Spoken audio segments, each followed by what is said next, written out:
you may love or hate my movies, and but they're I'm yours. 100%, They are 100% I'm Zack's 100% movies. fine with that. But a vote against me is a vote for the focus group version. Right. Just know that. Yeah. Know that by saying, Snyder sucks. Yeah. You're also saying, you know what? Give me some more focus groups. Prepare your ears, humans. Happy, Sad, Confused begins now. I'm Josh Horowitz, and today on Happy, Sad, Confused, it's returning champion Zack Snyder. If you listen or watch the podcast, you know I'm always talking about big swings. You could play a drinking game every time I say it. There's no one that delivers more big swings than Mr. Zack Snyder. I'm here for that. 300, Watchmen, Man of Steel, and of course, the Rebel Moon films. It's good to have you back, man. Welcome. Oh, it's good to be here. So yeah, like I said, there's nothing, you go all in all the time. And this I don't know how else to do it, I guess. my first question is, how do you make sure your cast and crew are as invested as you are? Well, I have a very long relationship with my cast and crew. Well, my cast, it seems like a long relationship, but well, with my crew, in that they're guys, I work with a lot of the same people over and over.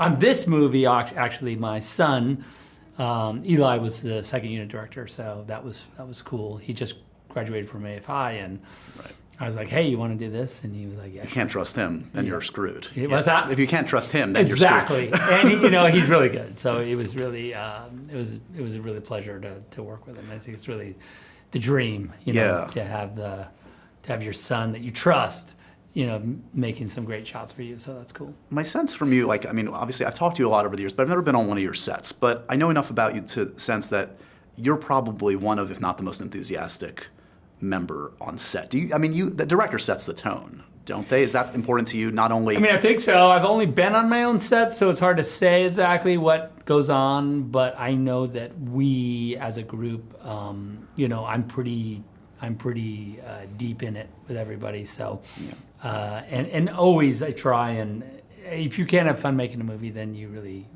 have issues, and you need to figure out what's going on. Yeah, it's hard enough work. You don't want to be miserable doing it. It's also like we're pretending to be in a spaceship.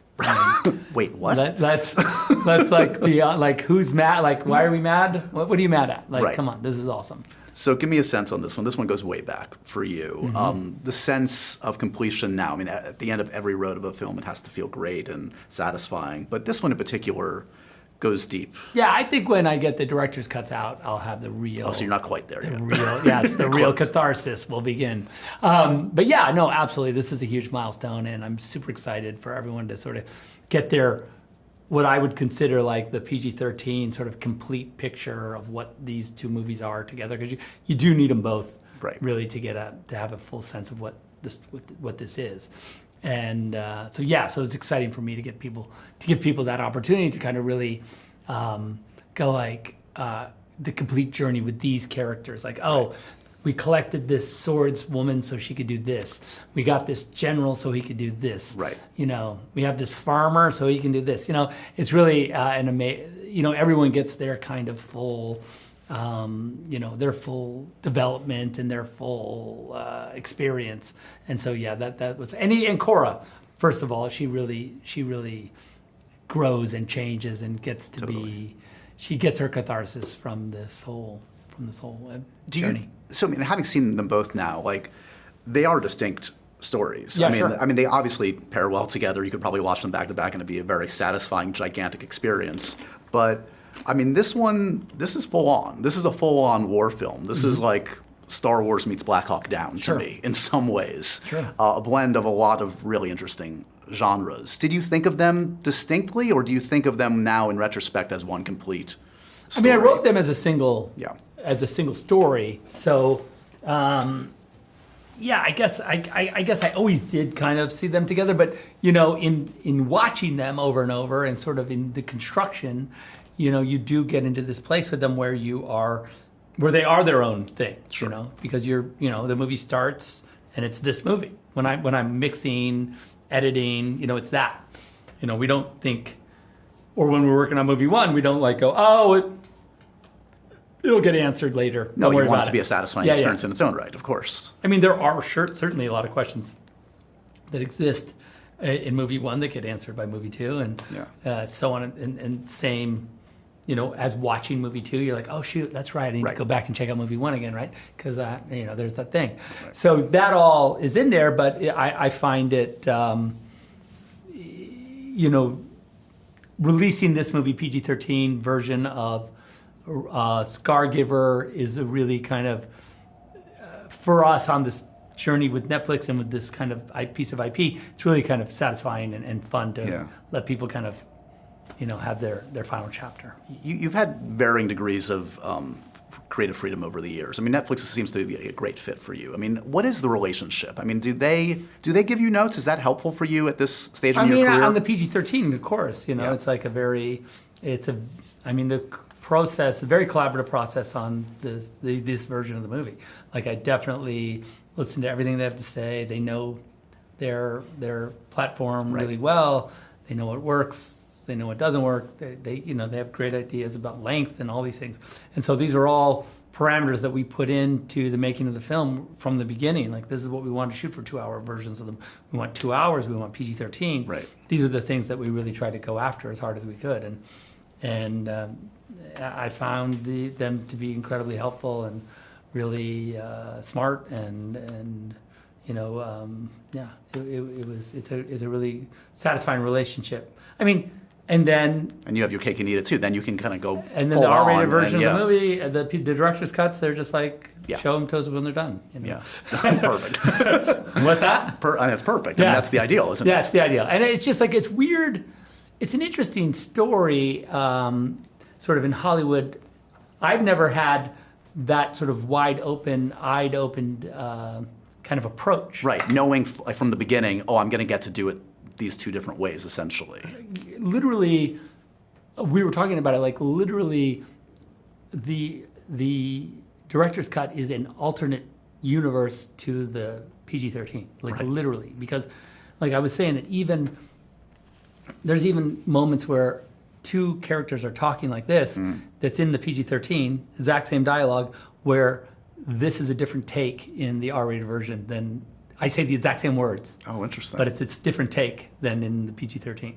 That's how in the weeds we are with the two versions of the movie. Because like maybe in the R-rated version, like Sophia's saying a line that's slightly more emotional in the R-rated version than it is in the PG-13. Because what happens is in the R-rated versions of the movie, everything is amplified because the R-rated versions of the movie have a slightly more satirical, the PG-13 movies end up being pretty earnest. Sure. Because they don't have sort of sex and violence to over the top them. That in the R-rated versions, because the violence is so over the top and the sex is so over the top, that the tone changes. Right. Because you're like, wow, I'm in this heavy metal version of this movie, really, really in it. And I think that it was sort of unachievable in the PG-13. And so we really doubled down on the sort of earnestness and sort of, and not to say that those scenes don't exist in R-rated, because they do, but they're almost more over the top because I kind of it's funner. It's just crazier. Everything's stupid in a great way. So it allows the comment on the genre to be a little bit more obvious. Right. Where I feel like in the PG-13, it's just more straightforward. Like, this is a actioner with the sci-fi elements and all these things. It's really like, let's go. Yeah. Movie time. Where I feel like the R-rated version is a little bit just weird. A little weirder, right? Yeah. It's just weird. And you're just really like, oh, wow. Like, it makes you think about genre and it makes you think about sort of what's possible in sci-fi and what's not.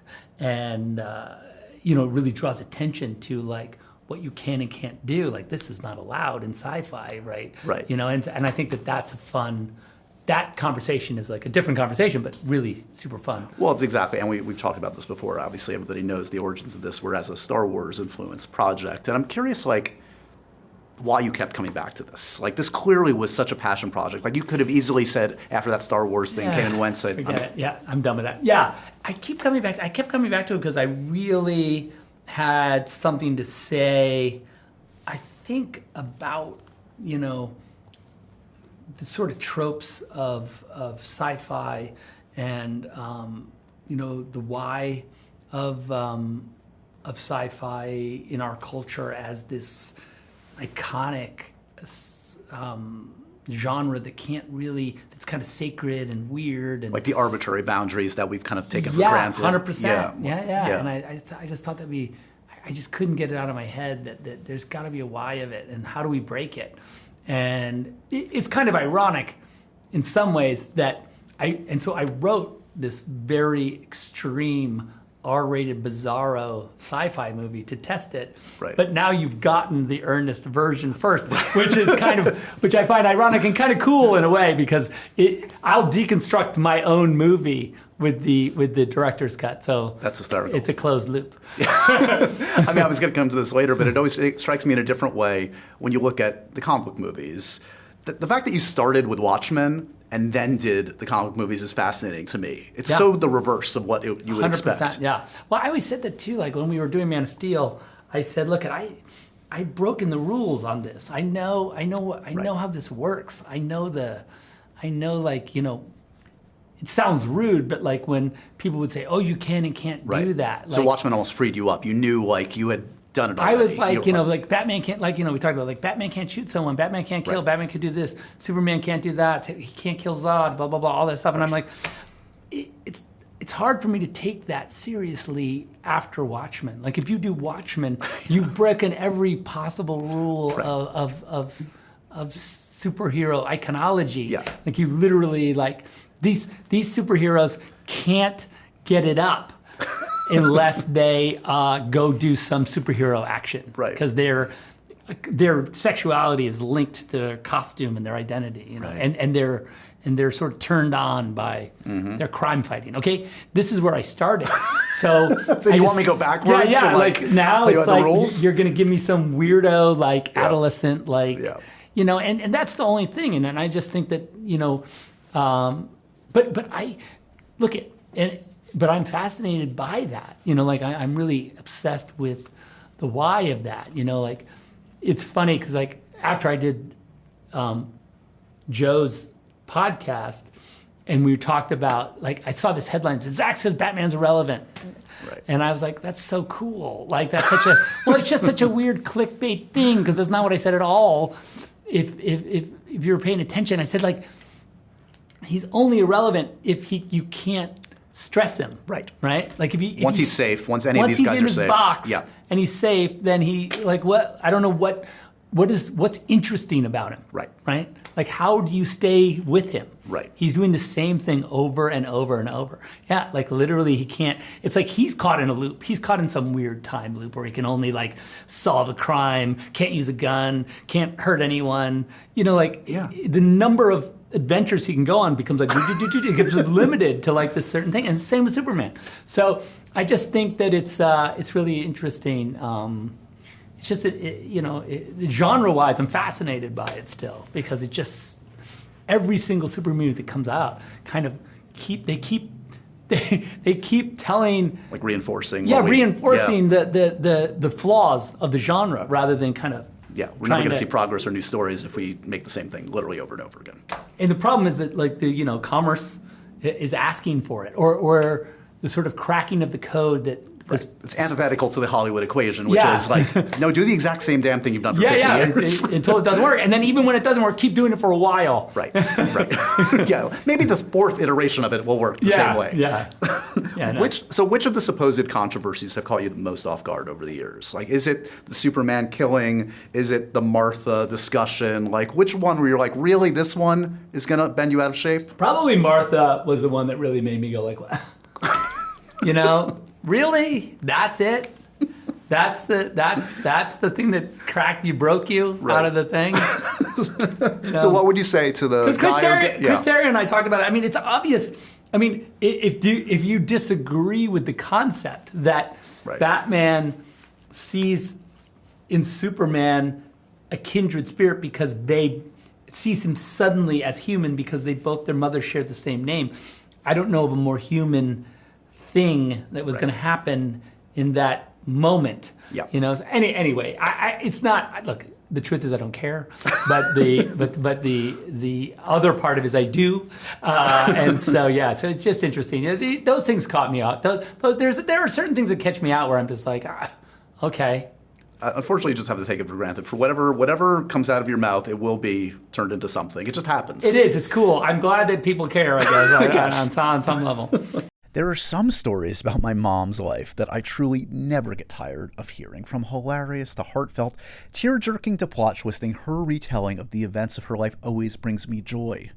Just in time for Mother's Day, I found the perfect gift that captures all her stories for my family forever. It's called Storyworth. Storyworth helps you preserve precious memories and stories from your mom for years to come. Here's how it works. Each week, Storyworth emails your loved one a thought-provoking question that you get to help pick. Then, Storyworth makes the writing process a breeze. All your loved one needs to do is respond to that email with a story. Long or short, it doesn't matter. You'll be emailed a copy of your loved one's response as they've submitted it over the course of the year.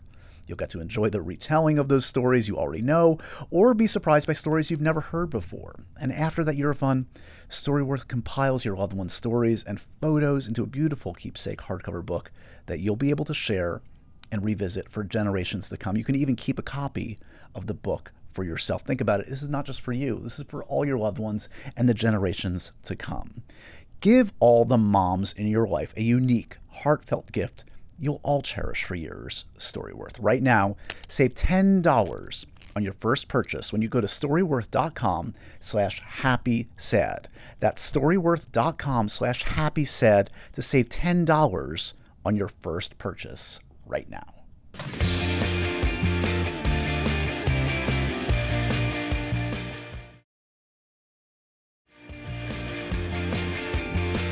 Okay, so talking about alternate cuts, where are you at with like some of the famous like director's cuts? Like, do you like theatrical cut Blade Runner? Do you like director's cuts? Yeah, it's funny. I happen to like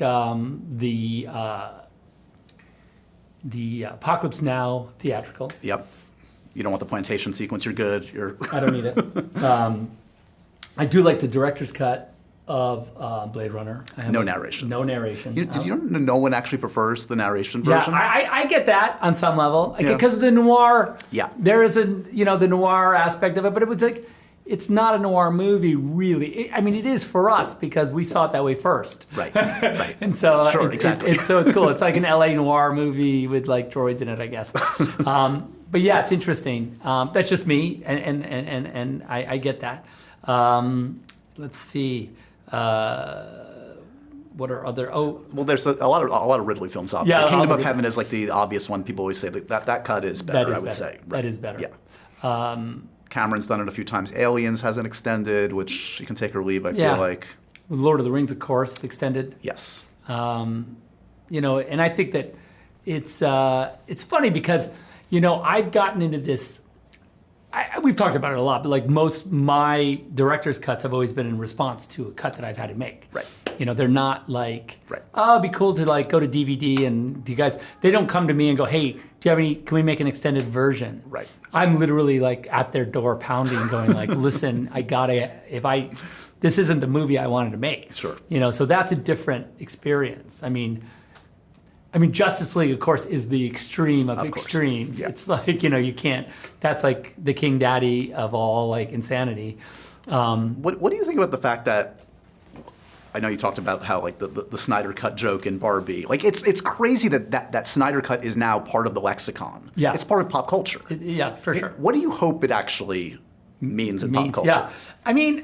Listen, in the end, what it should mean is like some triumph of like sort of pure creative sort of freedom for good or for worse, for better or for worse. Mm-hmm. It's funny because I think what happens is, here's the thing that this is the dilemma. The dilemma is that like, oh shoot, I liked the corporate version more. Right. Right. And then you really have to look in the mirror and go like, what am I? Exactly. And so that's like, that in the end is the sort of the fear, you know? And the only thing I would say about Justice League is it's really a pure, some days someday we get into the weeds on how like contentious, like it was having me sort of during the pandemic working on my own, no control, like some psycho over in his, it was really amazing. But it really was us just doing it ourselves. Pure artistic exercise. Yeah. And so I think that there is that is slightly reassuring probably for most people, because they did probably go, you know what? I did like the Snyder Cut better, so maybe I'm not a corporate whore,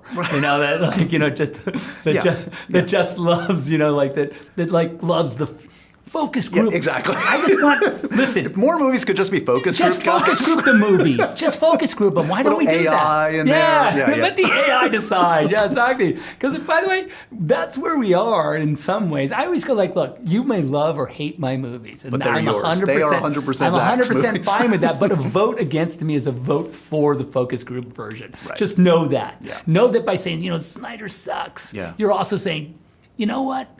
Give me some more focus groups. Give me the down the middle, vanilla. Give me some more. I want Happy Meals. I don't want. That's all I'm saying. Is that it's fine. And by the way, and like I say, I'm not asking. I'm not going to say like, you don't like my movie. What's the matter with you? No, yeah. But what I'm saying is that like understand that like every tick in that direction is a tick away from, just like some creative voice someone's just actual, doing something crazy. I'm curious, like when you see someone like James Cameron, who I'm sure meant a lot to you, Yeah, as a young 100%. filmmaker. So he's like in the weeds on Avatar, and like you must relate to that. Like he could do any IP he wants, I'm sure, and he has decided to spend 10, 15 years more in his own sandbox. Yeah, it's cool. We can't really fault it, because like he keeps putting out these movies, make $1 billion, and he can't help himself. It's like, I guess it'll make another $1 billion. Never bet against Cameron. This is one of those. It's impossible. Yeah, no, he's an animal. Did he come to your? I feel like I read somewhere that he was like an early advocate of yours, wasn't he? I've had lunch with him a couple times. When we were doing Man of Steel, I had lunch with him right before that, because he was like, "Oh, you got to shoot the movie in 3D, native 3D." I was like, which is cool. I've got enough to do. It's a cool thing to say. We were shooting on film. I was like, I got like 3 movie cameras, Anyway, so he's always been, every movie, that he's made, I was right in the sweet spot of my formative, life to really kind of hit me between the eyes. So it's been, especially up to about The Abyss, The Abyss, I was in film school when The Abyss came out, and I was just like, oh my God, this is insane. Yeah. How did this movie get, this happened? Like they were underwater. There's no way they're not underwater. Like that's insanity. So he's awesome. It's fun to see someone who can, it's commerce really kind of, and without what feels like without compromise. That's what that's the cool thing about it. It's 20 years of Zack Snyder movies. Yeah, weird. Crazy. Talk to me a little bit about what have you learned about riding the highs and the lows? Because you've been celebrated, and then you've been the pariah. And you keep going up and down, and it's kind of crazy. And it's like you do your thing, and then everybody on the outside decides whether we love or hate him today. Yeah, no, it's true. I've become immune a little bit to it. Yeah. The roller coaster. We're all. It's cool because we're like a circus family.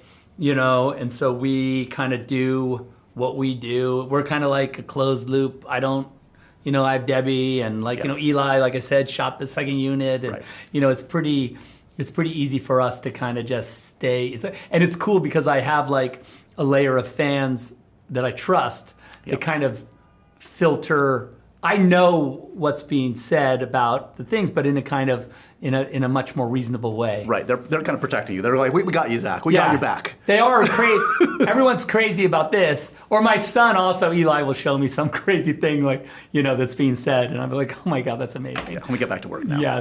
Or and we tend to laugh about it, but I did all the. Did you ever see that meme with the Oppenheimer, Zack Snyder's Oppenheimer, where they're all ripped? Einstein's ripped and Oppenheimer's ripped, and they're both talking to each other. It's amazing. And then what was the other one I saw the other day? Zack Snyder's, I don't know, it was another one where they were like ripped. And I was just like, that's amazing. I hope that's my legacy. More ripped guys in film. More ripped scientists. Exactly. Speaking of Chris Nolan, he said a very, very nice thing about you the other day. He said, there's no superhero science fiction film coming out these days where I don't see some influence of Zack. That's high praise, and I feel Sure. it's true. I mean, I'm sure you see the influence. It's probably awkward to talk about your own influence on films, but do you see a little bit of a trickle-down effect of things that you've played around with over the years in films? And what are the right or wrong lessons to take away from the way you've approached filmmaking? First of all, I don't know if there's a right lesson to take away from the way what's the wrong thing to do? I don't know. Yeah, I mean, I think that like, look, you know, my thesis with the way I make movies is I'm very, it's very instinctive. It's very kind of like the way I see, you know, I always give that advice when everyone, like when young filmmakers say like, what should I do to make my movie? I'm always like, listen, you need to like, the best movies, the movies you love best, the movies I love best, are movies that are made by filmmakers with a very particular point of view. Mm-hmm. They're actually not made by the committee. They're not made in the, well, at least they don't feel like they are. Like the focus groups are far from them, I feel like. It's like why my most anticipated movie this year is Francis Ford Coppola. Doing his thing. Oh, yeah. Self-financing. That's cool. $120 million. That's awesome. Passion project. Yeah, Come I love on. it. Yeah. And he can afford it because of all the wine. All the wine. and by the way, thank God, that's amazing. Probably more actually, if you want to. But also, and I'm psyched for Civil War. Sort of for the same reason. Yeah. You know, like, you know. That guy does not make compromise. He doesn't make compromise. He doesn't know how. Yeah. Like, literally doesn't know how. Yeah. I don't think he understands like how to make compromise, which is such a cool quality. Yeah. You know, like. Not even to let it get in. Yeah. Like I don't know what that means. I don't know what you're like. What? You know, it's really. And we were talking about Andrew Dominic too. Like, you know, like, oh yeah, sure. Like I don't think he understands. Like if so, like the audience doesn't want to see that. Like I don't know who are they. Yeah, it's really which I have huge respect for because I just think that, you know, that we need more of that. Yeah. You know, like we need like a lot more. Everyone's like, oh, I don't like blonde. I'm like, we need more blonde. I'm 100%. Telling you, you do. Whether it works for you or not. Yeah, whether you hate it, you can hate it, but you need more of it. You Yeah. really do. Because it's a way of seeing that challenges you. And it's absolutely important, especially in this era, that we support artists that really kind of look at things differently than we are comfortable with. Let me hit you up on some specifics of some of your films over the years. We've talked about them all, but there's always new things to talk about. When you went in to meet with Chris about Man of Steel, sure. What was your pitch? Because he met with a few filmmakers. I'm curious, like, did you show him something? Did you say something in particular? Like, what do you remember about your pitch? Weirdly, he was a huge fan of Watchmen, and we talked a lot about Watchmen and how he thought it was like released at the wrong time, and that it was a movie that should be that really it was too soon for it. You know, people didn't get it. You know, because now it's obvious, but then it was like, what? This is a comic book movie. Yeah. I remember even the studio saying, like, what do you think the sequel is going to be? I'm like, are you? No, again, don't get it. Nope. Yeah. I'm just like, wait, what? Did you read the ending? Yeah. So, yeah, I mean, and so we talked a lot about, like, I guess I think one of the things I said early on was I go, you know, I think if I made Man of Steel, it would be like the most realistic movie I've made. And I think that kind of, like, it would be the most, what I consider the most real movie, you know? And he thought, I think he thought that was like, not what I would have said. And I think that made him think that it would be cool. Do you remember, like, how many actors? But he never said. He never told me what I said. Whatever it was. So I don't know, honestly. But I know that was one of my sort of pitches. Outside of Henry, do you remember, like, how many actors actually got into costume for you? None got into costume except for Henry. Really? Yeah. I mean, we looked at a fair amount. Right. But, you know. Did mock-ups and all that, but they never But got no to one, the stage. Henry was the only one that actually we put in the suit. Crazy. When you look back, and I know you're proud of BVS as you should be, but there must have been a moment where you considered doing another Superman story. What was there one you contemplated doing, like a solo Superman project before you went to the BVS? You know, we talked a little bit about it, but frankly, I mean, and I'll be 100% honest, you know, the fact that we had talked about even just in sketches, you know, because we put the Wayne Enterprises logo on that satellite, Right. and we knew, So it was already on your mind. You were and we knew there. LexCorp existed. Yeah. It was really on our minds, and we were, you know, I just was like, having Batman. I've said this famously, that like once we said that Batman exists in that universe, it's really hard to hold him off. Sure. You know, it's Batman, you know, like Yeah. you really, and also as an answer to Superman, it seems also like really difficult not to go for it, you Right. know, because he really is in a lot of ways the opposite of Superman, right? 100%. He's his shadow. Yeah. And so, and I always saw it that way. And that's why for me it was always, and again, that's a perfect example of, you know, a movie that's the extended version is a million times better than the theatrical, I think.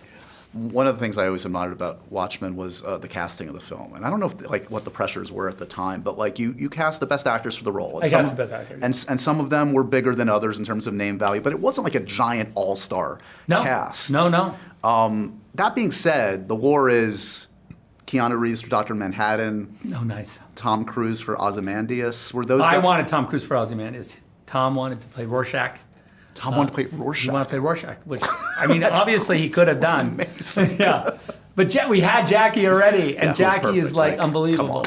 I mean, but I certainly would have considered Tom in retrospect if I hadn't had Jackie. So you meet with Tom, and you're like Ozymandias. He's like, yeah. I want to play I that want to play weird, Rorschach, crazy yeah. guy. Yeah. Which would have been unbelievable. I mean, in Unbelievable. retrospect, you know. Was Keanu ever on your mind or no? Keanu, you know, I think my wife is a huge Keanu fan. She always is bringing up Keanu for every role. So I think that probably makes sense to me that we probably talked about that.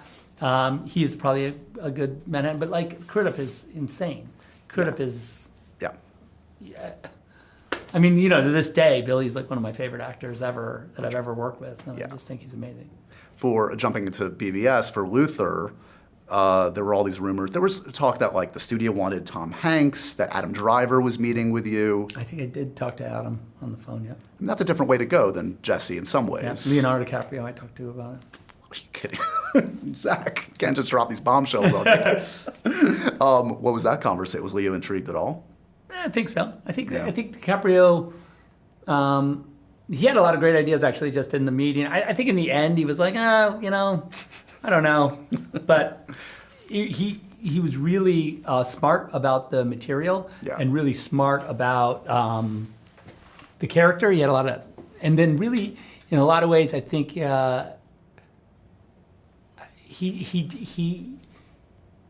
I think he was the one that mentioned to me this idea about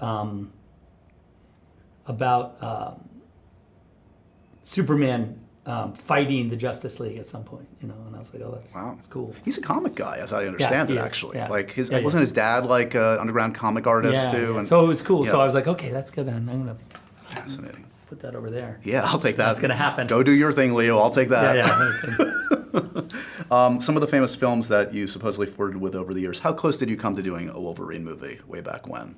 Probably not terribly close. Yeah. Yeah. That's a character though that I would imagine. Like if you were still Oh no, going I to- get it for sure. Right? I could do that. Yeah. You're like, that's in my wheelhouse. That guy I know. Yeah. Who would you cast as Wolverine? Anyone No, jump I in? don't know. Yeah, that's That's a long conversation. Huge conversation. If did you ever try to make Elektra happen? I know that's an important. No, but one too. I have wanted to do that. Yeah. Elektra is like, well, Elektra Lives Again. Right. Really is the movie for me, because it's Lynn Varley and Frank Miller and the whole. Yeah. It's like, yeah, that would be, and that book is beautiful. Is that one of those? Because Book's we've talked about Dark Knight Returns and how if you were ever to do it. Dark Knight Returns is the only movie I would do. If only real comic book movie I would do tomorrow if I could get a chance to do it. Yeah. What's the scene? Because I know you would want to do it more like Watchmen style, like comic accurate. Oh no, it's right? comic accurate 100%. So what's the panel? What's the one or two scenes you would want to depict? What's the Oh one my that jumps God, out? that is endless. That's like panel one, Yeah. the last panel. Yeah. Yeah, no, that one Iconic is scene after iconic That is scene. literally my Bible. So there's no way I would like that would be something fun to do. I think, and I think it's a cult movie. You know, that maybe that's what, you know, the kind of at some point is going to need to get done. I think just Right. because it's so gnarly, so like, weird yeah. and so it's so weird, and so now Yeah. it's so 80s and so period, which Yeah. I love about The it, Reagan you know? stuff and Reagan. It's yeah. got to have Reagan for Yeah. 100%. It's got to be Reagan. You know, just like Nixon, like they didn't want Nixon in Watchmen. You know, they were like wanted to really bring it they were contemporary, really or- against Nixon. Yeah. Yeah. And I was like, no, it's got to be Nixon. Yeah. It's got to be, actually, you know, they didn't want it set in the 80s. They wanted it now. They Sure. wanted a war on terror. I've said this many times, but yeah. Yeah. It's, I was just like, no, it's got to be Nixon. Nixon's the best. This show is sponsored by BetterHelp. I have a question for you guys. How is your social battery right now at this very moment? Are you feeling drained? Are you teeming with energy? Why are you feeling the way you're feeling today? What's the right amount of socializing for you? Do you need to recharge? Do you need to be around people? Do you need to be by yourself for long periods of time? Therapy can give you the self-awareness to build a social life that doesn't drain your battery, that is healthy for you. Therapy can be so helpful. It's helped me, it's helped my loved ones, and it can help you. So if you're thinking of starting therapy, give BetterHelp a try. It's entirely online. It's designed to be convenient and flexible and suited to your schedule. All you have to do, and they make it so easy, all you have to do is fill out a brief questionnaire and you get matched with a licensed therapist. Plus, if the therapist isn't for you, all good. You can switch therapists at any time for no additional charge. BetterHelp makes therapy easy. It takes that stigma away finally. Find your social sweet spot today with BetterHelp. Visit betterhelp.com/HSC today to get 10% off your first month. That's right. BetterHelp, HELP.com/HSC. Give therapy a try today.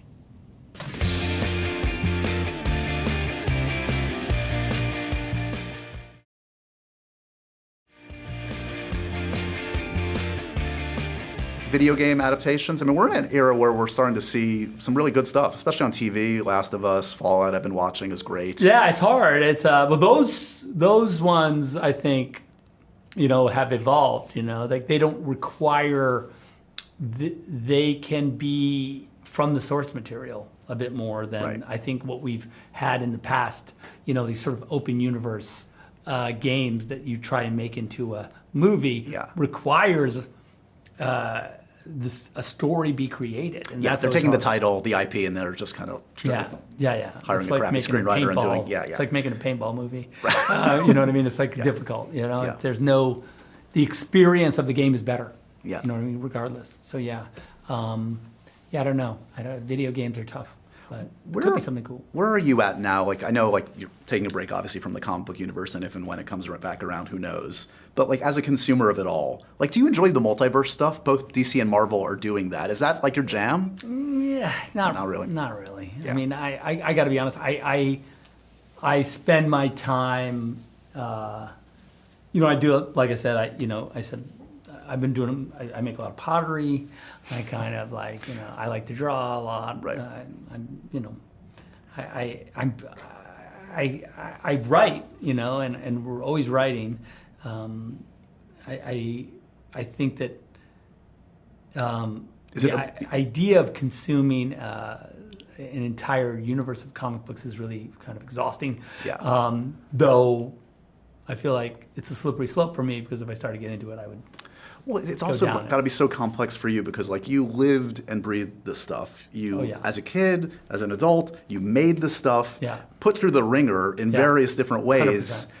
And it's got to be, it's sad to say, but I would imagine it has to be compromised a little bit. It's tainted a little It bit. is 100%. It is 100%. That's why, in a lot of ways, Dark Knight is like The the exception. only Yeah. exception because it sort of exists in my mind before everything else. Because Yeah. I consume, you know, Watchmen and Dark Knight really, for me, existed before my movie career, before my like I was reading those things with no idea I would ever make a movie. 100%. You know. Is there a filmmaker or film that inspires you today when you see what Denis does with Dune, when you Oh see yeah, of course. George Miller still cranking out these Of course, epics? Of course, I'm a huge fan. I love it. You know, I can go And Chris can say, come see Oppenheimer and IMAX. You know, there's only a few of us here. And I'm like, fucking jump in my car and zoom down.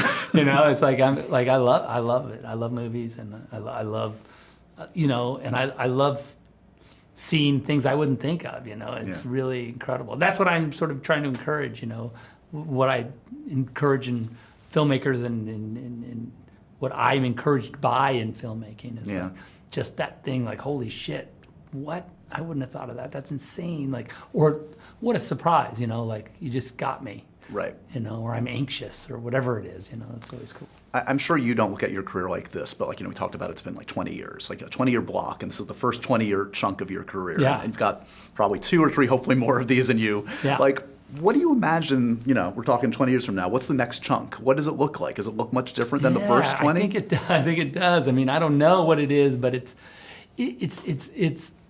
you know, it's whether or not, you know, I take, what kind of advantage I take of my my status as provocateur. You know, that'll be the question, you know. It doesn't feel like you're ready to start playing it safe now. Absolutely not. I mean, I just saw Rebel Moon Part 2. There's nothing in there that's safe. Yeah. And I saw the PG-13. Yeah, PG-13 is a joke. As far as its safeness goes, it is. I can't wait for you to see the R-rated version. I can't wait either. Because I think it is just, you understand really the sort of why of the whole thing. Yeah. Not to say I love the PG-13. Yep. It's a passion of mine, and you know, of course, we poured our heart and souls into it. But you know, there was a means. We did it for a reason. I get it. Yeah, but I don't think. No, we're absolutely not going to play it safe. It really depends on, like, I guess my point would be what the window into sort of, to say provocateur, or to say like how we rile up the audience in the way that I clearly have a sort of polarizing effect on, unwittingly, on the world, and doing that in what I consider a safe genre, and like safe genres, like not a sci-fi movie. Yeah. What? Like just a space movie. It's nothing crazy. A comic book movie. It's Batman, Superman movies. You know, pretty safe. This is what's. Well, you're also the guy that wants to do the Fountainhead, so you know what's gonna come at you if you do that. No, of course. By the way, Fountainhead would be the most hilarious. The most hilarious. I feel like at that point that people would have to be like, okay, you know what I mean? Like it feels like that's like such low hanging fruit that I feel like it's almost anticlimactic. So it's got to be something. There's got to be something that, you know, we really can just test. I feel like we're still waiting to find that thing that's where I get to really flex it hard. Right. And the NC-17 animated, the Pixar movie, the again, something. Fuck with the genre yes, again. Exactly. Well, I feel like when you see my Norse mythology animated series is very adult, very crazy. Cool. Yeah. But again, you know, it's Norse mythology, so it's a certain, it's already in a genre. Yeah. You know what I mean? Like, yeah. But it's fun. Yeah. All right, let me end with the Happy, Sad, Confused, Profoundly Random questionnaire. Zach, do you collect anything? What do you collect? What do I collect? Jeez, do I collect anything? Really controversies. It's a really good. Well, yeah, I have a few of those in the closet. Cameras. Yeah. Cameras. I just looked at my office.